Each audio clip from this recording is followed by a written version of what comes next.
প্রার্থী তালিকা প্রকাশের পর পুরো বিষয়টা আপনি কিভাবে দেখেন? যেভাবে নেতৃত্ব তৈরি হয়ে ওঠার কথা আজকে কিন্তু সেইভাবে নেতৃত্ব তৈরি হচ্ছে না। মমতা বন্দ্যোপাধ্যায় কার্যত কলেজ বিশ্ববিদ্যালয়গুলোর নির্বাচন বন্ধ করে রেখেছে, ছাত্রদেরকে রাজনীতি বিমুখ করে রেখেছে। ছাত্র জীবন থেকে যেভাবে রাজনীতির মাধ্যমে বা ছাত্র ইউনিয়নের নির্বাচনের মাধ্যমে নেতা তৈরি হয়ে হতো এতদিন, সেই পথটাই তো মমতা বন্দ্যোপাধ্যায় বন্ধ করে দিয়েছেন। মমতা বন্দ্যোপাধ্যায় কিভাবে হয়েছেন? ওই যোগমায়া কলেজ থেকে রাজনীতি করে তিনি প্রতিষ্ঠা পেয়েছেন।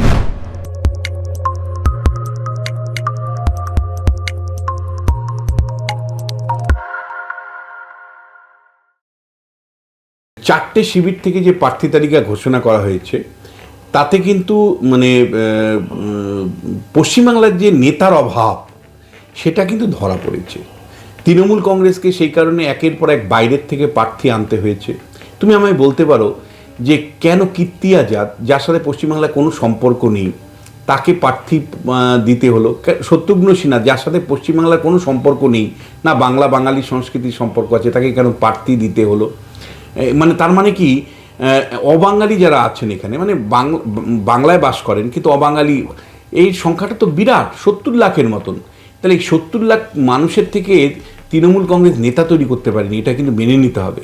বিশেষ করে আসানসোলের নেতা তৈরি করতে পারেনি, বর্ধমান দুর্গাপুরের নেতা তৈরি করতে পারেনি, যার জন্য বাইরের উপর নির্ভর করতে হচ্ছে। শুধু তাই নয়, তুমি আমি বলতে পারো যে তৃণমূল কংগ্রেস গত কয়েকটা নির্বাচনে 35% মুসলমান সমর্থন পেয়েছে, মাইনরিটি ভোটে তৃণমূল দুটো সরকার তৈরি করেছে, 2016 সরকার আর 2021 সরকার। দুটো সরকারই বলা যায় যে সংখ্যালঘু মুসলিমদের দ্বারা মূলত বেশি সমর্থন পাওয়ার ফলেই এই সরকার দুটো তৈরি হয়েছে তৃণমূলের জন্য। তুমি বলতে পারো কেন তৃণমূল কংগ্রেস একজন একাধিক মাইনরিটি মুখ তৈরি করতে পারেনি? কেন বহরমপুরে বাইরের থেকে, গুজরাট থেকে ইউসুফ পাঠানকে আনতে হয়েছে? ইউসুফ পাঠানের সাথে পশ্চিমবাংলার সম্পর্ক কি? না তিনি বাংলায় কথা বলেন, না তিনি থাকবেন, সাধারণ মানুষের তাতে কি সুবিধে হবে? এই প্রশ্নটা আসবে।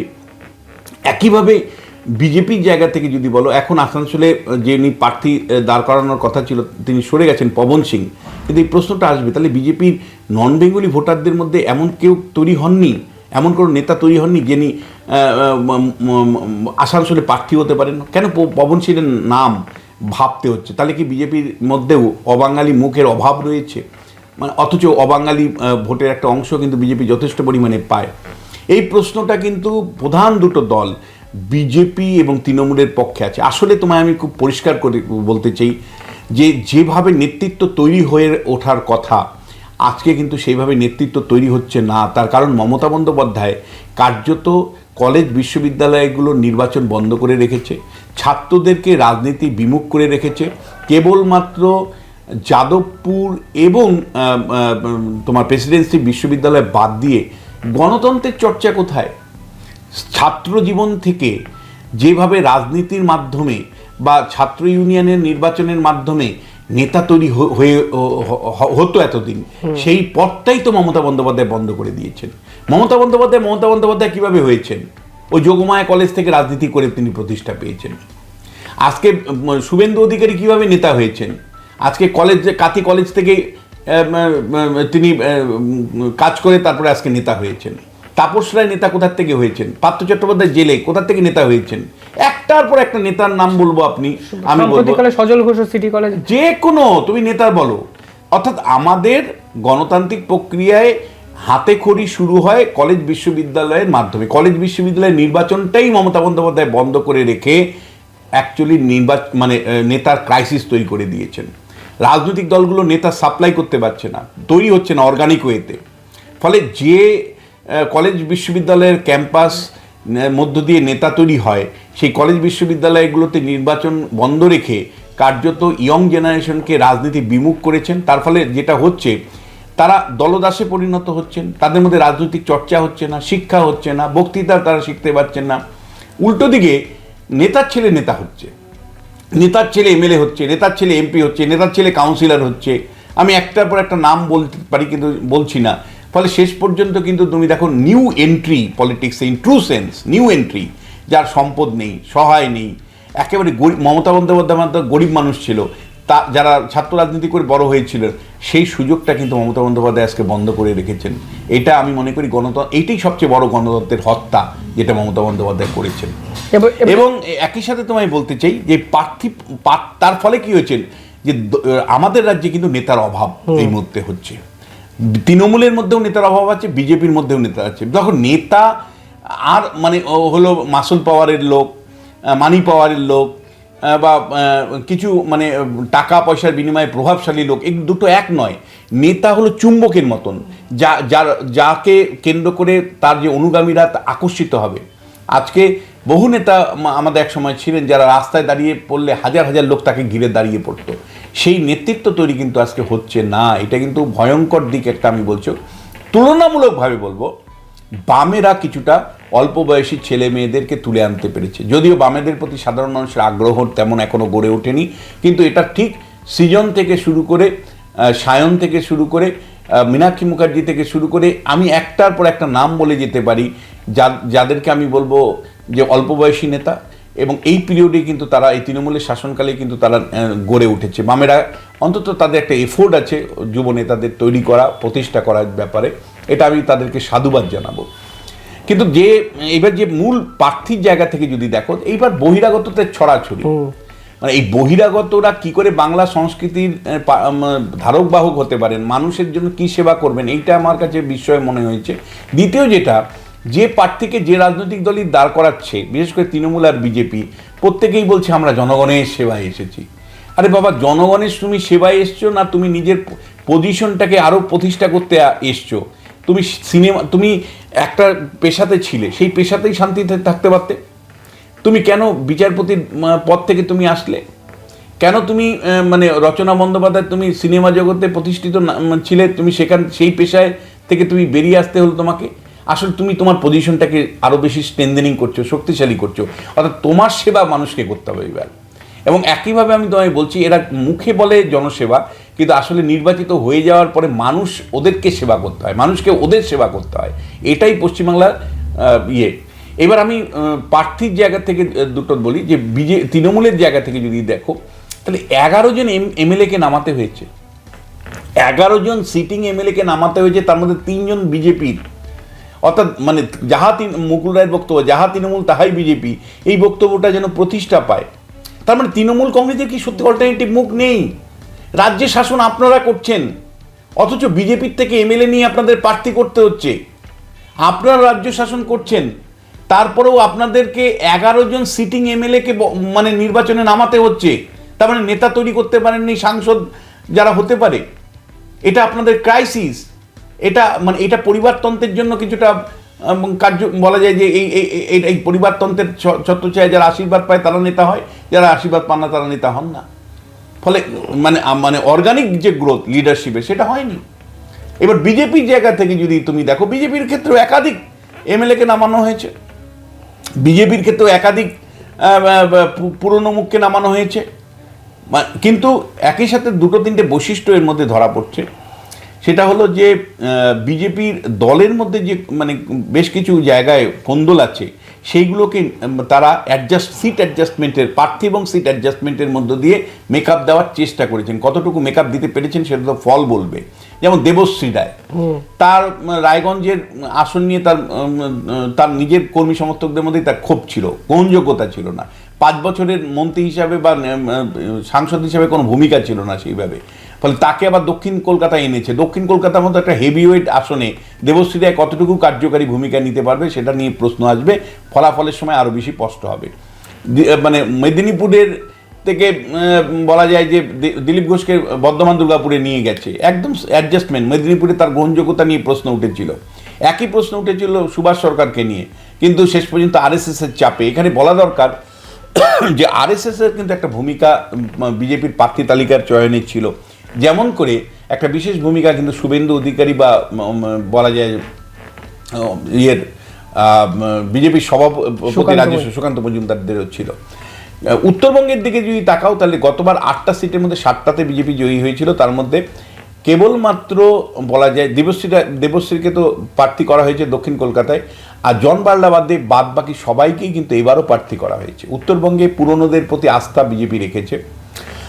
সমাজের নানা বর্গের মধ্যে আমি বলবো যে সবচেয়ে চমকপ্রদ বা বলা যায় যে এক তাৎপর্যপূর্ণ যদি বলে প্রার্থী তালিকায় কে সংযোজন হয়েছে, আমি অবশ্যই বলবো রেখা পাত্রর নাম। অর্থাৎ যে সন্দেশখালীর ইস্যুর উপর ভিত্তি করে বিজেপি জয়ী হতে চাইছে, যে সন্দেশখালী সারা রাজ্য জুড়ে ইম্প্যাক্ট ফেলেছে বলে মনে করা হচ্ছে, যদিও সিএ আসার পরে সেটা কতটা মানে জারি আছে বা নিউট্রাল হলো কিনা, নিউট্রালাইজড হলো কিনা সেই প্রশ্নটা আসছে। কিন্তু রেখা পাত্রকে বলা যায় যে প্রার্থী করা, বসিরহাট কেন্দ্রে প্রার্থী করার মধ্য দিয়ে বিজেপি ছক ভাঙা রাজনীতি কিন্তু একটা করেছে, একটা ছক ভাঙা রাজনীতি ওর মধ্যে রয়েছে। সাধারণত মানে দক্ষিণপন্থী দল হিসাবে বিজেপি কিন্তু এতটা ছক ভেঙে প্রার্থী করে না, এবার কিন্তু ব্যতিক্রম। প্রধানমন্ত্রী যেভাবে তার সাথে ফোনে কথা বলছেন, সব মিলে আমি বলবো যে এক মানে রেখাকে সামনে রেখে সন্দেশখালী ইস্যুকে সারা দেশের ইস্যু হিসাবে পরিণত করতে চাইছেন নরেন্দ্র মোদী। এটাকে মাস্টারস্ট্রোক মনে হয়, মানে রাষ্ট্রপতি নির্বাচনের মতোই কোথাও গিয়ে। বসিরহাট কেন্দ্রে 48% মুসলিম সম্প্রদায়ের মানুষ আছে, কিন্তু বিজেপি কি চাইবে? বিজেপি চাইবে আসন জিতি না জিতি বসিরহাট আসনে যাতে তারা এগিয়ে থাকে, মানে বসিরহাট আসনের যে বিধানসভা কেন্দ্রগুলো আছে তার মধ্যে সন্দেশখালী আছে, হিঙ্গলগঞ্জ আছে এবং বসিরহাট দক্ষিণ, এই 3টে বিধানসভা কেন্দ্রে যাতে এগিয়ে থাকে সেটা ওরা চাইবে। নিশ্চয়ই লোকসভা নির্বাচনে জয়ী হবে এমন সম্ভাবনা কম, বা হতেও মানে যদি হয় সেটা মিরাকল হবে, কিন্তু অন্তত 3টে সেগমেন্টে যদি মানে জয়ী হতে পারে। আবারও বলছি যে সন্দেশখালী, হিঙ্গলগঞ্জ এবং বসিরহাট দক্ষিণ, তাহলে সেটা তাদের কাছে একটা বিরাট পাওনা। কারণ মিনাখাতে যে মুসলিম সম্প্রদায়ের মানুষ যে বিরাট পরিমাণে আছে, হারোয়াতে যে পরিমাণে আছে, বসিরহাট উত্তরে যে পরিমাণে আছে, সেটা মানে খুব সহজ নয়। কিন্তু তারপরেও যদি জয়ী হয় তাহলে আমি বলবো যে রাজ্য রাজনীতিতে বিজেপির এটা মাস্টার স্ট্রোক ছিল এবং গুরুত্বপূর্ণ স্ট্রোক ছিল, এই হিসাবেই কিন্তু কনসিডার করা হবে। কিন্তু আপাতত প্রার্থী দেওয়ার মধ্য দিয়ে একটা চমক, রেখা পাত্রকে প্রার্থী করার মধ্য দিয়ে একটা চমক স্পষ্ট ধরা পড়েছে। অভিজিৎ গাঙ্গুলি সম্পর্কে আমরা আগেই বলেছি যে সমাজের নানা বর্গের মানুষকে যুক্ত করার যে প্রয়াস, তাতে অন্যতম প্রয়াস ছিল অভিজিৎ গাঙ্গুলিকে যুক্ত করা, একটা শিক্ষিত মধ্যবিত্ত মুখ হিসাবে তুলে আনা, এবং সেটা কিন্তু মানে অভিজিৎ গাঙ্গুলির মধ্য দিয়ে সম্ভব বলে আমি মনে করি। এবং এটা যদি তারা আগামী দিনে কিভাবে অভিজিৎ গাঙ্গুলিকে ব্যবহার করে, তিনি জয়ী হন কিনা, এই প্রশ্নটার সাথে থাকবো। কিন্তু একই সাথে আমি বলবো পরিকল্পনার অভাব বিজেপির প্রার্থী তালিকার মধ্যে স্পষ্ট ধরা পড়েছে। কেন আমি বলছি, বারাসাতের যে স্বপন মজুমদারকে নিয়ে যে বিক্ষোভ, সেইটা কিন্তু যথেষ্ট কারণ আছে। কারণ বারাসাতে কি আর তাহলে লোকাল কোনো নেতা ছিল না, এই প্রশ্নটা কিন্তু আসবে। মানে যে অর্জুন সিং বিশ্বাসঘাতকতা করে তৃণমূলে চলে গেল, সেই অর্জুন সিংকে প্রার্থী করতে হলো উইনিবিলিটির জায়গা থেকে। তার মানে এতগুলো বছরের পরেও ব্যারাকপুরে আপনি কিন্তু একটা অর্জুনের বিকল্প মুখ তৈরি করতে পারেননি। উইনিবিলিটির জায়গা থেকে অর্জুনকে ফিরিয়ে আনতে হলো এবং তৃণমূলের বিরুদ্ধে লড়াইয়ে নামতে হলো। আগামী দিনে এই অর্জুন আবার মানে পুলিশের চাপে পড়ে চলে যাবে না তৃণমূলে, তার গ্যারান্টি কে দিবে?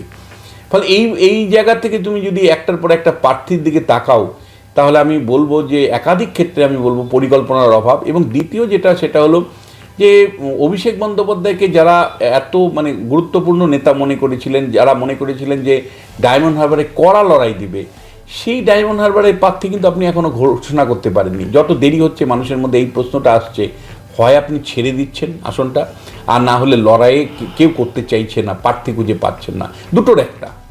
মানে এই যে ডায়মন্ড হারবারে বিজেপি প্রার্থী দিতে এত দেরি করছে, এখান থেকে মানুষের মনে, এটা আমার প্রশ্ন না, মানুষের মনে দুটো প্রশ্ন আসছে। হয় মানে অভিষেক বন্দ্যোপাধ্যায়কে আপনারা ওয়াক ওভার করে দিতে চাইছেন, যে কারণে পলিটিক্যাল আন্ডারস্ট্যান্ডিংয়ের জন্যই হোক আর যাই হোক, আর না হলে অভিষেক বন্দ্যোপাধ্যায়ের সাথে লড়াই করার মতন কোনো প্রার্থী খুঁজে পাচ্ছেন না, অনেকে ভয়ে অভিষেক বন্দ্যোপাধ্যায়ের কাছে প্রতিদ্বন্দ্বিতায় নামতে চাইছেন না। দুটোর একটা হবে। একই প্রশ্ন আসবে যে অন্য কনস্টিটিউয়েন্সিগুলো, আসানসোলের মতন একটা জয়ী মানে লোকসভা কেন্দ্র 2019-এর ছিল, আপনাদের প্রার্থী দিতে পারেননি।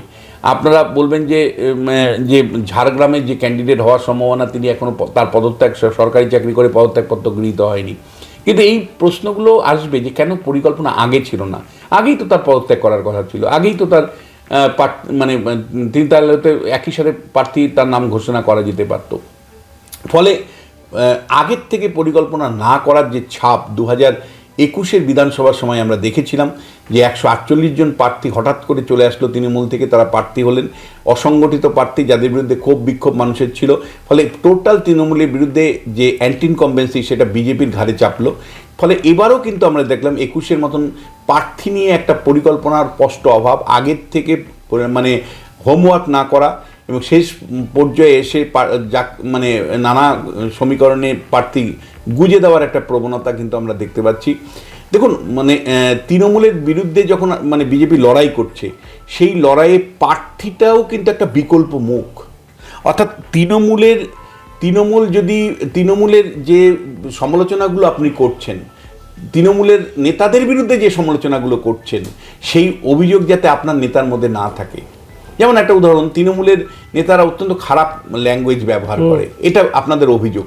তাহলে আপনার প্রার্থী দিলীপ ঘোষ কী করে খারাপ ল্যাঙ্গুয়েজ ব্যবহার করলো?